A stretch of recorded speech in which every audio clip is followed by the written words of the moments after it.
Mga igsoon, natapos na ang 2,000 ka tuig nga tagal nga panahon o kahigayunan sa pagbalik ni Kristo sa kalibutan. Mubanos niini ang 1,000 ka tuig nga si Kristo mohari uban sa iyang mga katawhan. Aron sa pagsubay sa kamatuoran niini nahimugso ang programa nga The Kingdom of God o ubos niini ang tulumanon nga consumatum est, natapos na ang tanan. Mga igsoon, ingnon ko kamo nga consumatum est kay natapos naman ang buluhaton sa Dios niining pagkatapos sa 2,000 ka tuig ni Kristo kay kiniman ang 9,000 gikan nga nagpakasala siya dan. Maingon nga sa 9,000 ka tuig gitapos sa Dios ang iyang mga buhat ug sa 7,000 ka tuig mipaulay siya. Maingon man usab nga natapos na ang 9,000 ka tuig ug aniya nakita karon sa 7,000 ka tuig nga niini ang Dios mipaulay usab. Tungod niini gikinahanglan sa tao ang pagpangandam aron sa pagbag-o sa kaugalingon. Aron dili na mahibalik ang nahitabo ni Adan nga samtang nagpahulay ang Dios si Adan niadtong panahon na nagpakasala. Karon natukod na ang gingharian sa Dios ug mao kini ang pagasudlan sa nakaandam na sa iyang kaugalingon. Mapagpalang nga oras sa ating lahat, magandang hapon sa lahat ng nagsubaybay. Andito na naman tayo ulit sa ating programa via Facebook. Live tayo sa Facebook sa pagpapahayag tungkol sa kaharian ng Diyos at ibang mga plano ng Diyos dito sa daigdig, lalo na po dito sa Pilipinas.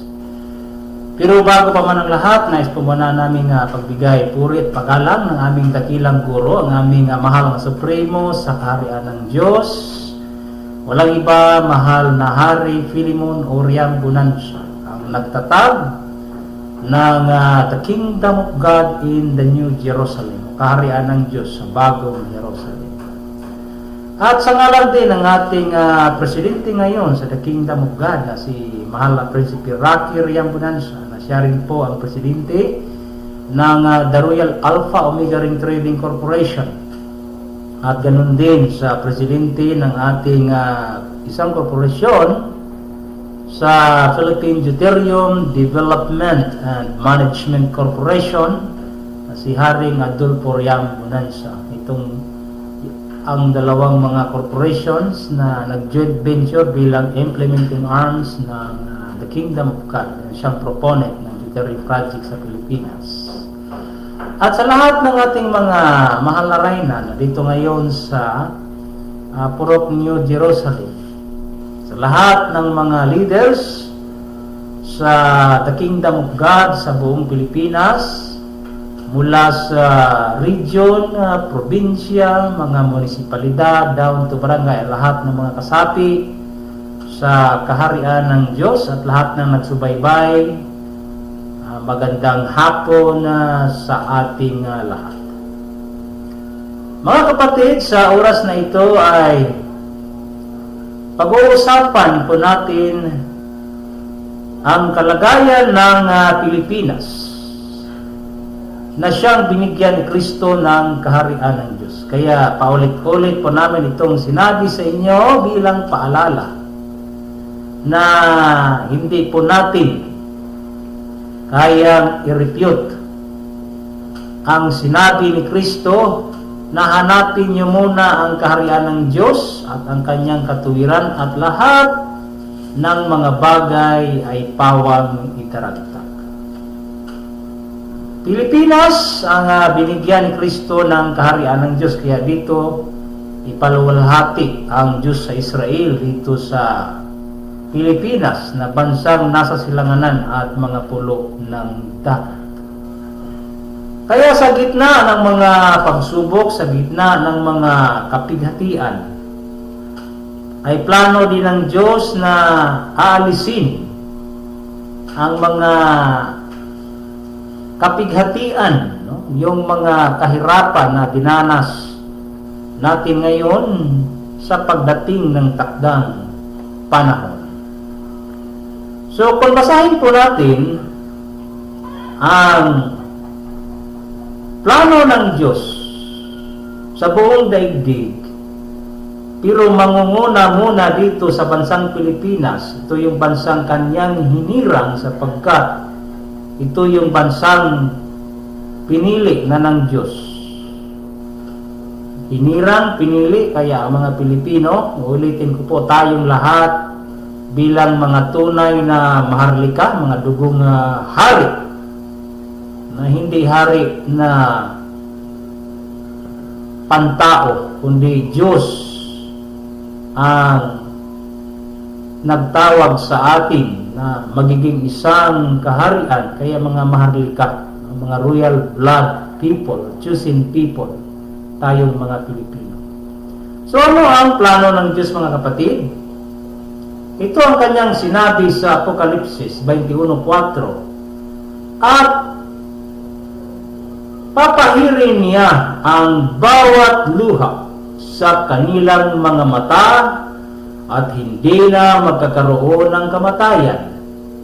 Hindi na magkakaroon pa ng dalamhati o ng pananambitan man o ng hirap pa man. Ang mga bagay ng una ay naparam na. Matagal na po itong naisulat. Na napakaganda ng plano ng Diyos. Saan po yan ibibigay? No? Kasi ang kondisyon niya, dapat unahin nyo muna paghanap ang kaharian ng Diyos at ang kanyang katuwiran. Yung katuwiran na galing sa Diyos. At ang lahat ng mga bagay ay pawang idaragdag. So lahat ng pangangailangan natin, hindi lang sa spiritual na kalagayan, ay pati na rin po sa material na idaragdag sa atin. Kung isa-isahin po natin ang mga bagay na ito, ano yung mga major na kanyang ibibigay sa atin gaya ng pagbigay niya sa kanyang lingkod, sa kanyang sugo. Kung anong ibibigay niya sa kanyang sugo, tayo bilang mga anak ng Diyos, so yan din ang may bahagi sa ating lahat.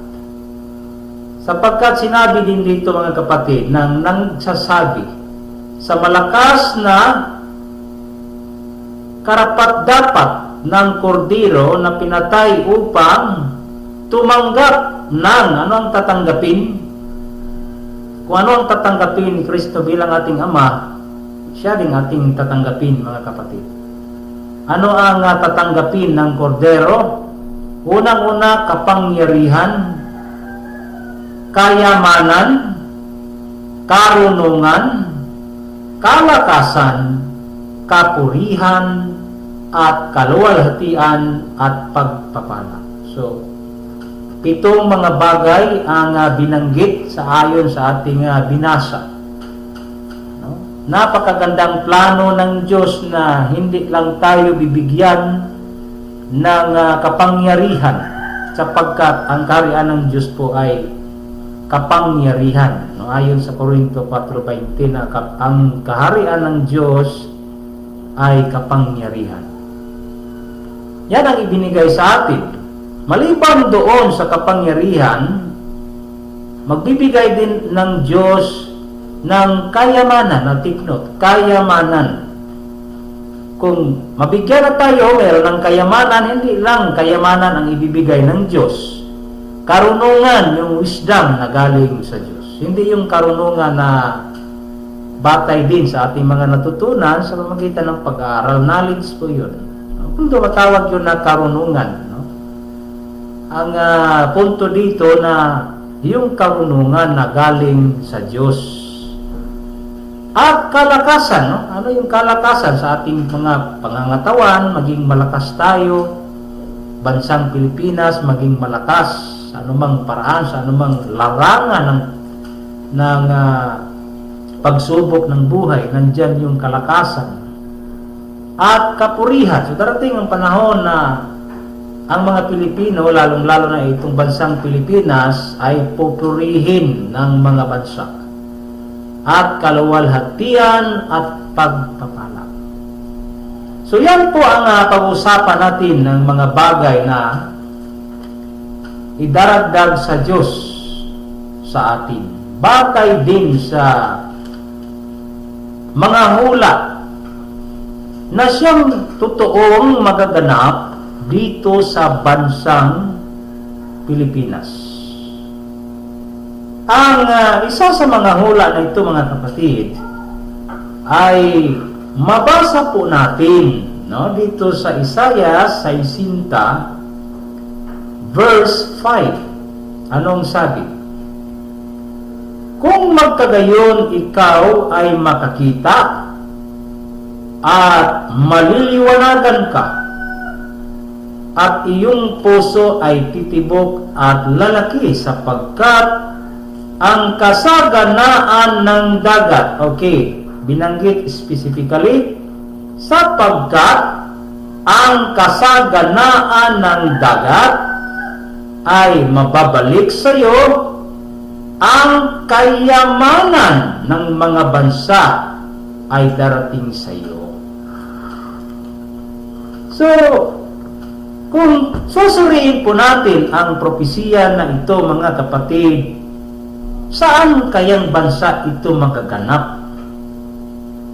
Anong bansa sa dito sa daigdig na lahat ng mga kayamanan ng mga bansa sa buong mundo ay darating sa bansang ito? At anong bansa na ito na bibigyan ng kasaganaan ng dagat? At ano din yung tinutukoy sa propesiya na ito na kasaganaan ng dagat? In English, wealth in the sea. Kayamanan na nasa dagat. Kung titingnan po natin yan sa aktwal na kalagayan ng ating bansa, ang kasaganaan ng dagat walang iba kundi ang everlasting deposit of deuterium. Yung walang hanggang deposito na deuterium. So, yun po ang kasaganaan ng dagat. Ngayon, in line doon sa binasa natin kanina, na ang plano ng Diyos na aalisin niya ang hirap, no, yung kapighatian, yung lahat ng klaseng kahirapan sa buhay, aalisin ng Diyos. In exchange doon sa sinabi niya na kasaganaan. Ibig sabihin, in an opposite way, kung tayo ngayon malungkot, hirap ang buhay, kumbaga lumuluha, nais ng Diyos na tumbasan ito ng kaligayahan. Kasi itong deuterium na walang hanggan na deposito sa Pilipinas, ito ang isa sa mga instrumento ng Diyos para mawala ang kahirapan ng ating mga kapatid. Unang-una dito sa Pilipinas. Na tayo ay tatanggap ng walang hanggan na kasaganaan ng Diyos, walang hanggan na biyaya ng Diyos, at ang isa sa kanyang mga instrumento ay ang deuterium. Bakit? Sapagkat sa programa ng The Kingdom of God, mayroon tayong two implementing arms ng joint venture sa programa ng Future Deuterium Project sa Pilipinas, na lahat ng mga naging beneficiary, no, libre ang pagsali nito walang bayad, kasi biblical din, kung sino lang man ang may gusto na maging beneficiary sa kayamanan ng Diyos, bawat buwan meron po tayong share. So hindi naman ito siya bigla na lalaki kaagad, no? Mula sa maliit hanggang sa pag-stable na ang project, mag-maximize po ito ng 250,000 pesos bawat kasapi ng pamilya, bawat tao, maliit man na bata hanggang sa matanda, na naging beneficiary sa income sa deuterium. Totoo ba na ang deuterium project ay magkakaroon ng income? Meron kayang mga bansa na bibili nito? At ano ang primary purpose ng Diyos sa deuterium? Mga kapatid, isipin po natin na yung langis na ginamit ngayon sa buong daigdig ay malapit na pong maubos. Malapit na nga matuyo. Noong 1990, mayroong mga pag-aaral kung kailan mauubos ang main deposit ng langis. Lalong-lalo na po doon sa Middle East na siya nga primary supplier ng langis sa buong daigdig. Bakit po mauubos yung langis? Kasi hindi po siya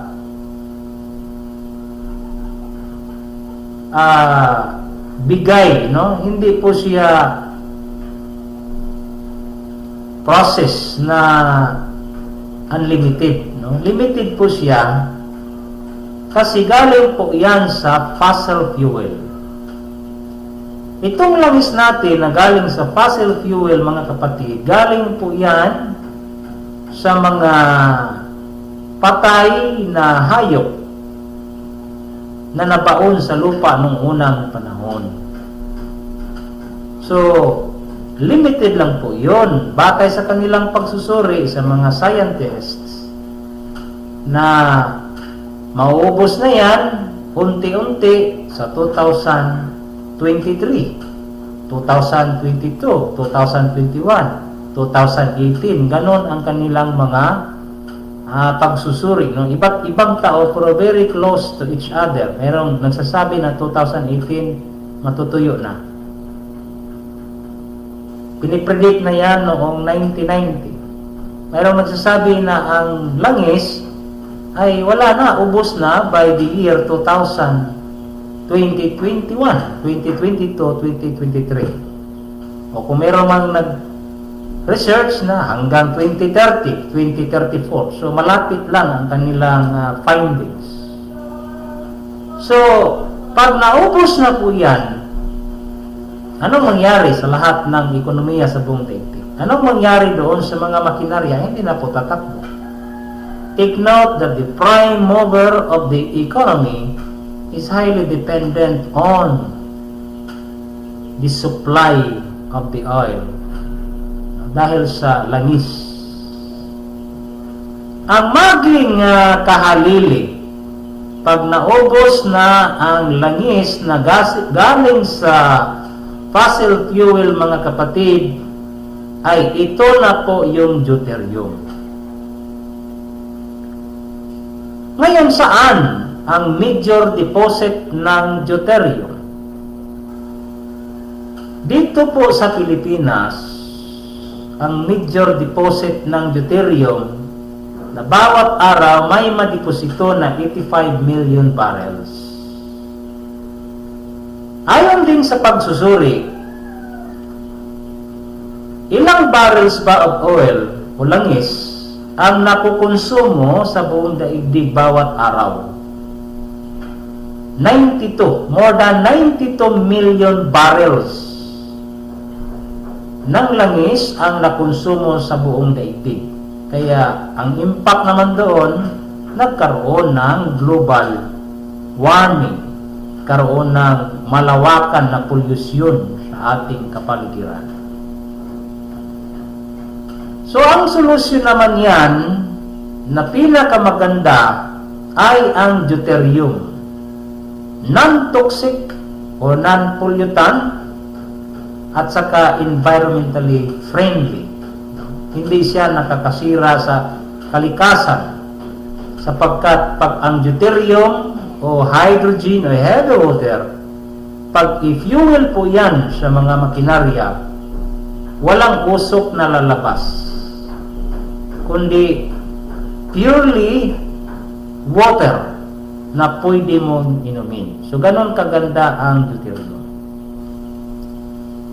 Inilagay ng Diyos yan dito sa Pilipinas sapagkat ang bansa na ito, ulitin ko po, ay pinili ng Diyos na lalagyan ng kanyang kaharian. Ano itong kaharian?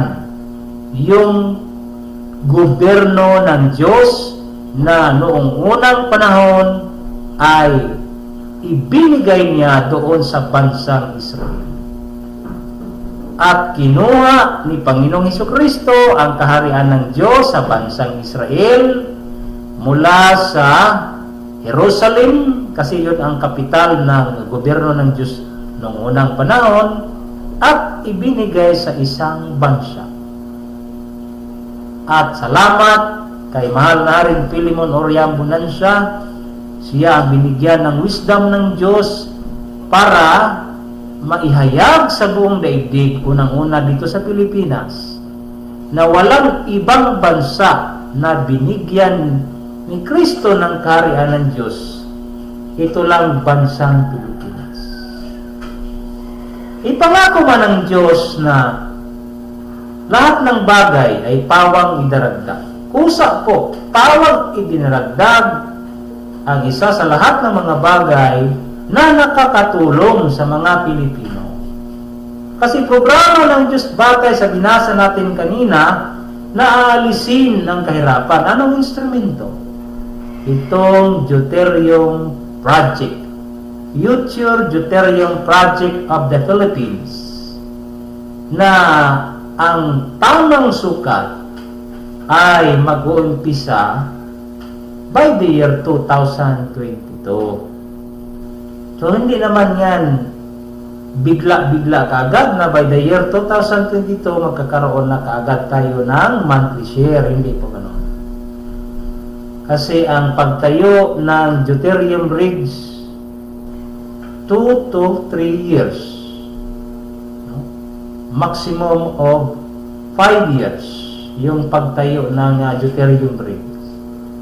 Pero dahil sa mga advanced technology, new methodology of building the structure nowadays, so mas mapadali ang pag-build ng isang bagay because of the advanced technology. Hindi tulad noon na mano-mano lang paggawa, so matagal. But at present, dahil sa mga moderno teknolohiya, when it comes to building any infrastructures, ay mabilis ang pagtayo ng isang proyekto, lalo na kung 24 hours ang pagtatrabaho nito. So, meron namang restrictions sa konti. So, ganun po ang senaryo ng plano ng Diyos na itong deuterium, mga kapatid, bagay po ito na hindi tao ang nagmayari.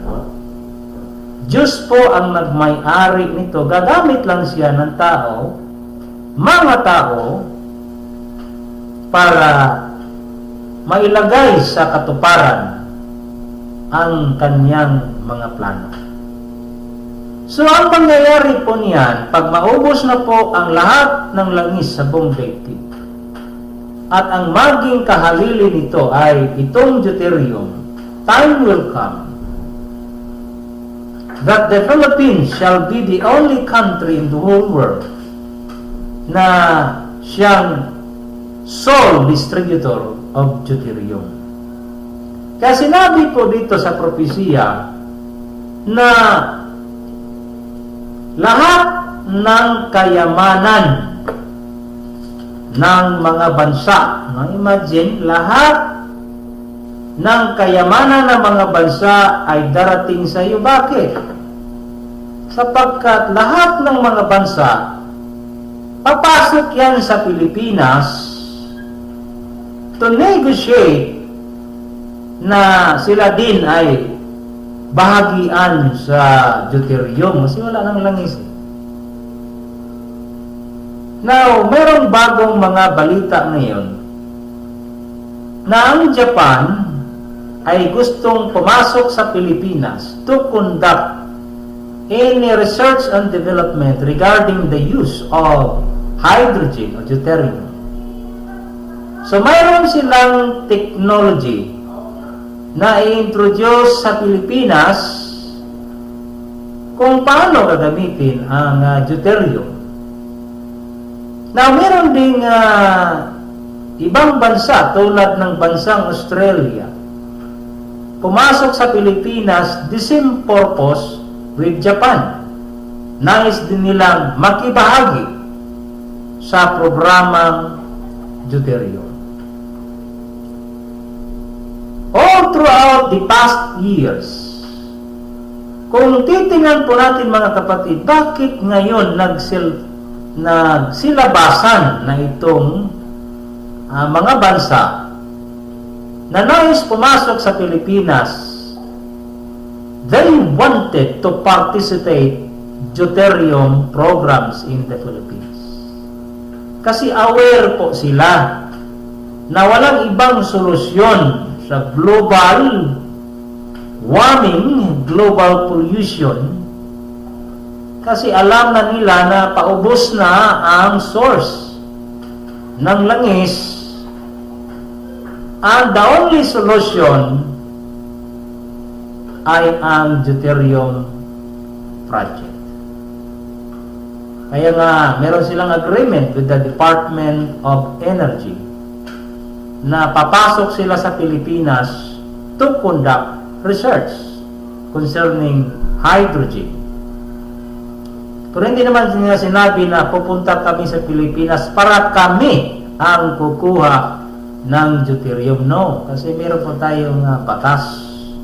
Maliban lang kung ang mga bansa na ito, they wanted to become investors of deuterium project in the Philippines. O sino man yung legitimate corporation na nakarehistro sa gobyerno through Securities and Exchange Commission na binigyan ng karapatan na sila yung proponent ng deuterium. Wala namang ibang proponent nagsigaw sa buong Pilipinas concerning deuterium project. Ito lang, Philippine Deuterium Development and Management Corporation in joint venture with the Royal Alpha Omega Ring Trading Corporation. Na of course, hindi naman pwede na walang involvement ang government natin. Meron, malaki. Kasi batay sa batas, no, the existing law from 1972, no, tinawag itong the Oil Exploration Development Act of 1972, that the Philippine government shall get 60% from the net income of the said project. Itong deuterium project, ang gobyerno natin ay tatanggap ng 60% share. So, with that, yayaman din ang ating gobyerno sa Pilipinas. Na maganda ang pagyaman sapagkat wala ng mga corrupt leaders. So, yung kayamanan galing sa ibang mga bansa, mailagay sa tamang kaayusan, tamang paggamit. Ika nga, sabi ni Dr. Rizal, use this money wisely. No, gagamitin na ang income ng deuterium sa share ng government na 60% for the national economic development programs of the entire country. Dito din sa proponent side, ang share na 40%, so part of that 40% shall be given sa lahat ng mga naging beneficiary. yung individual beneficiary, hindi by family, kundi individual na tatanggap ng share. Kaya sa income ng deuterium ang solusyon para mawala ang poverty, ang kahirapan dito sa Pilipinas. Lahat ng mga tao ay maging masaya. So, yung walang hanggan na deuterium ay nagdudulot din yan ng walang hanggan na kasiyahan. Kasi lahat ng kaganapan dito sa Pilipinas, yung mga major na mga kaganapan, lalong-lalo na sa plano ng Diyos, ay matagal na po iyang nakahula. So ano ang hula, no, dito sa 60, no? 62, Isaiah 62, 7. 61:7 pala mga kapatid, no? Ito sa 61:7, no? Isaiah chapter 61 verse 7. Ano yung nakalaan sa Pilipinas? Lalong-lalo na sa mga Pilipino. Ito po. Kahalili ng inyong kahihiyan ay nagtatamo kayo ng ibayong karangalan, at kahalili ng pagkalito, ay magagalak sila sa kanilang bahagi. No? Mayroong bahagi. Kaya sa kanilang lupain, dito yan sa Pilipinas, ay mag-aari sila ng ibayong kasaganaan. Walang hanggang kagalakan ang mapapasa kanila. So napakaganda, everlasting joy ang plano ng Diyos dahil sa everlasting deposit of deuterium at ibang mga programa ng Diyos na ipapalunsad dito sa bansang Pilipinas.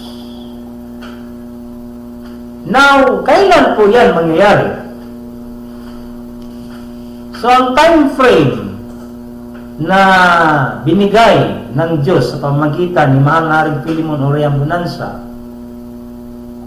na mag-uumpisa ito by the year 2022, so sa loob ng 30 years under the 5 presidents of the Philippines after President Duterte, itong 5 na mga pangulo, for 30 years, dyan po natin makikita yung major developments ng ating bansa. Diyan makilala kung gaano kayaman, gaano kaganda ang bansang Pilipinas. Wala ng kahirapan within 30 years from 2022 hanggang 2052. Diyan mawawala ang kahirapan ng Pilipinas.